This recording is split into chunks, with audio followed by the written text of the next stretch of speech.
জেলে যাব, পালাবার পথ খুঁজব, এদেশ থেকে পালাবো না। ক্ষমতা হারানো আওয়ামী লীগ সরকারের সাবেক সাধারণ সম্পাদক ও সাবেক মন্ত্রী ওবায়দুল কাদেরকে ভারতের কলকাতার অ্যাপোলো হাসপাতালে দেখা গেছে। 11 এপ্রিল শুক্রবার একটি ফেসবুক পোস্টে এই দাবি করেন ডিজিটাল সংবাদ মাধ্যম সকাল সন্ধ্যার সম্পাদক গাজী নাসির উদ্দিন আহমেদ। পোস্টে তিনি জানান, তার এক বন্ধু কলকাতার অ্যাপোলো হাসপাতালে চিকিৎসা নিতে গিয়ে একজন বিশেষজ্ঞের চেম্বারের সামনে অপেক্ষারত ওবায়দুল কাদেরকে দেখতে পান। তার ভাষ্যমতে, আকাশি রঙের টি শার্ট ও প্যান্ট পরা ওই ব্যক্তি রুম থেকে বের হলে তিনি চিনে ফেলেন ওবায়দুল কাদেরকে। পরে ওই ব্যক্তি দ্রুত মাস্ক পরে চলে যান। ওই বন্ধুর উদ্ধৃতি দিয়ে গাজী নাসির আরও লেখেন, চকচকে ছিলেন স্যার, দেখে সুস্থই মনে হয়েছে।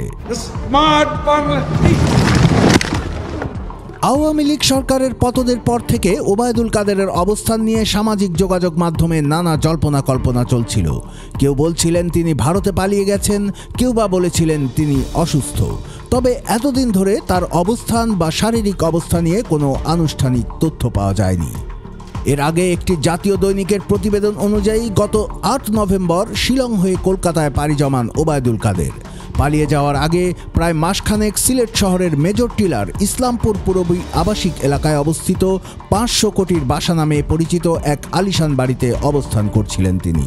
কাদের সীমান্ত পাড়ি দিয়ে ভারতে পৌঁছে প্রথমে মেঘালয়ের শিলংয়ে অবস্থানরত সিলেট জেলা আওয়ামী লীগের পলাতক কয়েকজন নেতার সঙ্গে সাক্ষাৎ করেন।